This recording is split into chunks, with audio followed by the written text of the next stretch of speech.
Hey guys, and welcome back to another episode of Draw with T. So the holidays are over, and it's time to get back to work. And that also means that it's time to get back to some anatomy studies. You won't be seeing quite as many of these as I've kind of been doing in the past. The frequency is going to be knocked back a bit. With the new year coming in, I've got some potential work coming in and a little less free time, so I'll be probably using that free time to draw more of the stuff I like and a little less of the anatomy, but there will be anatomy videos, so do stick around for that. So for today's anatomy drawing, I'm just, again, drawing from Michael Hampton's figure drawing book. And I put this page off for quite a bit because it looked big and scary, and I also didn't have a lot of time to really dedicate to it. I was expecting it to take probably an hour or so, but it ended up only taking 30 minutes. I'm quite shocked by that. Usually if I don't draw for a while, I get really bad at drawing stuff, and I gotta, loosen up and warm up. But this came surprisingly fast and easy for me. I have no idea why, but basically this page just sort of lays out a lot of the anatomy that I've been learning about and covering in the rest of his book, and there's also some anatomy I don't think we've covered in depth, like the leg for one, and I think the lower arm has yet to be covered. So at this point in the drawing phase, I'm just laying out rough guidelines of where things need to go. Normally, when I draw how you see me drawing, it usually turns out quite badly in terms of proportions. You're supposed to sort of dot out where everything is, including the limbs, before you start sketching out the volume and the anatomy. You can see I've already got quite a bit of the chest sort of blocked out, and yet nothing for the figure's right arm there, which is not what you're supposed to do, but every now and then it seems to work out for me and other artists. I think it helped that obviously I was drawing one picture, one reference, so I knew roughly where things should be. The issue was just whether they were going to actually land up or line up with those areas.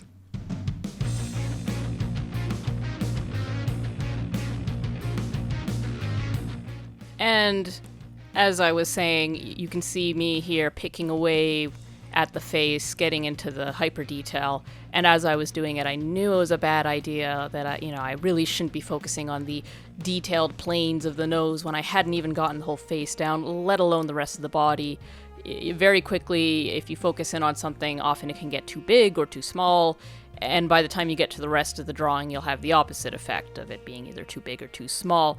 In my case, I usually find things get bigger as I move throughout the drawing, which is why I think I'll often draw small heads, medium-sized torsos, and then massive legs by the time I get, especially with figure work, live figure work, I can be quite bad at. I really wish I could practice that more, but we don't really have much live drawing in my neck of the woods, but that might be changing, new year. Maybe some new stuff. That would be wonderful to have life drawing. That wouldn't be something I'd be able to record for you guys, but I could show you the results.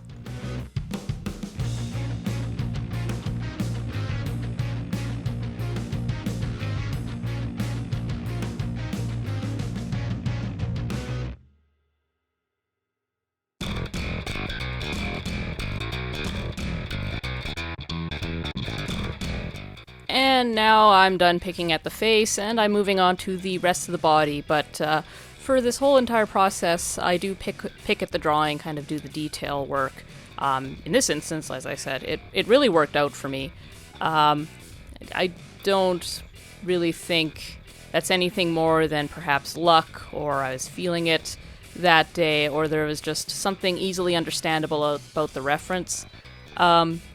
It's always good to draw from reference. I wouldn't be able to draw something like this on my own, but that's why I'm drawing Hampton's version of it, is to learn, so that maybe one day I can come up with this on my own, but I'm not going to get there unless I copy masters and copy reference and really learn how things lie and stretch and pinch, especially with muscles and such.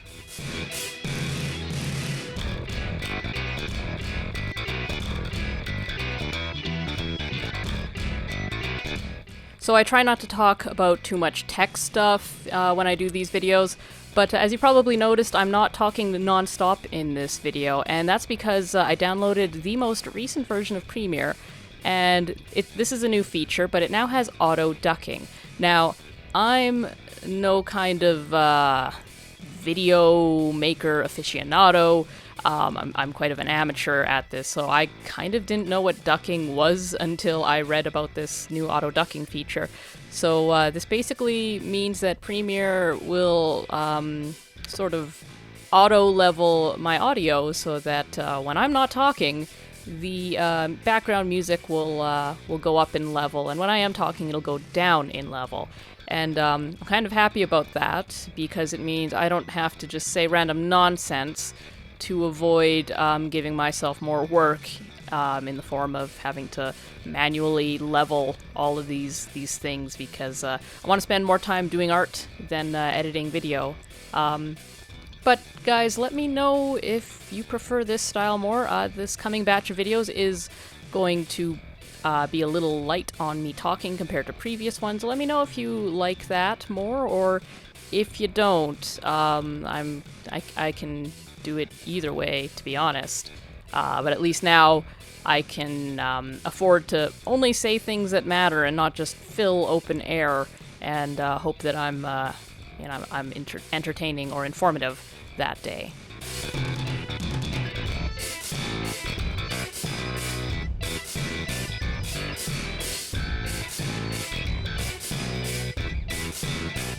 And on the topic of talking, I'm also curious what you guys would like me to talk about, whether you want me to talk more or less. I'm curious if you want me to focus in on what I'm doing on the page, or if you would prefer to just sort of have a chat session with me and about my life. I'm kind of thinking of changing up how I do these episodes and what they're for.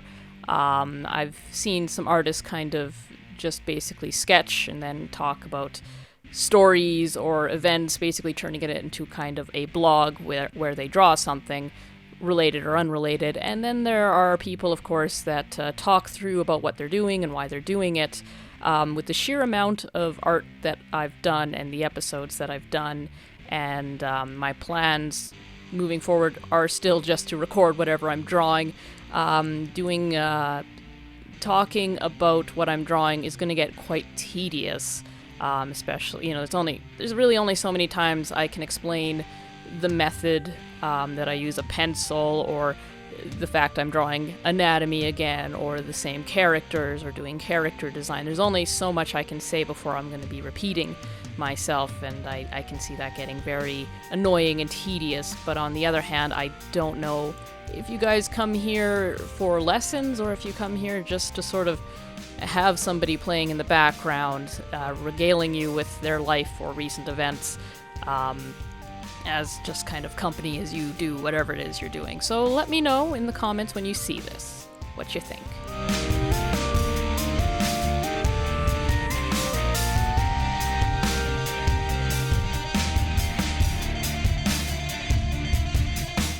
I'm also interested in hearing what you guys think of the music that I've chosen. I may have asked this before.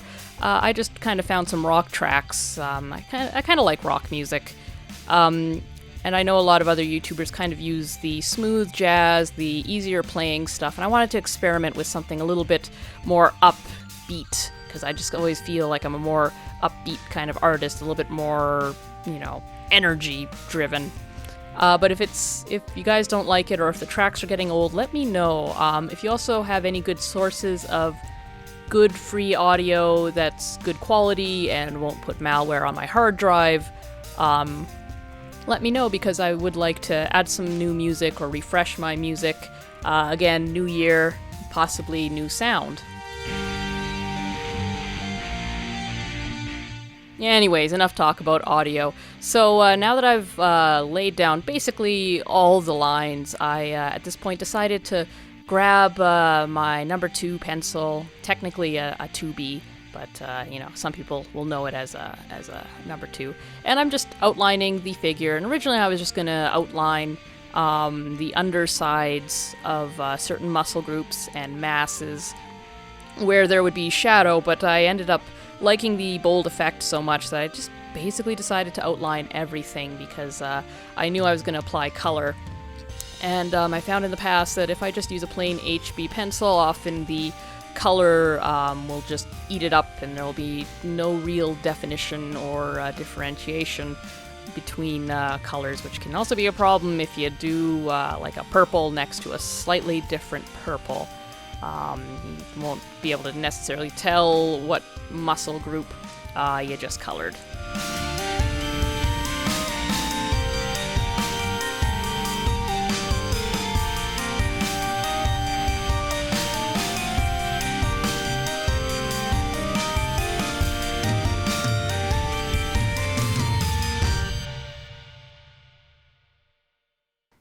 And now, finally moving on to the color phase. And I realized that I don't think I've ever told you guys what I color with. I don't know if anybody's wondered or asked. I use a mix of Prismacolor pencils. Those are the ones without any sort of eraser at the back. And the ones that do have erasers are Prismacolor / Sanford Kohl erase pencils. And the idea with Kohl erase pencils is that you should be able to lay down color but then also erase it almost as effectively as you would be able to a normal pencil. Now in practice this doesn't really work out quite like that. It does leave a residue. The one most famous Kohl erase pencil is the No Photo Blue one, which I actually don't like. But with the No Photo Blue, the idea is that whenever you photocopy it or even scan it in black and white, it basically disappears. So that allows artists to do a blue pencil sketch and then a more finished sketch on top. And when they scan it into the computer, only the finished sketch is basically there. I haven't really done that too much, and the results haven't been great for me, and I don't really use it for that anymore. But I basically just use these pencils to fill in whatever sketch coloring I need, because they're there. They're just kind of by my desk. Because I don't really have another place for them. All my pencil crayons and such are elsewhere, in big sets. Anyways, guys, I'm basically about done here, so I'm gonna say goodbye. Thanks for watching. Hope you guys had a good holiday season, and I'll see you guys more going forward.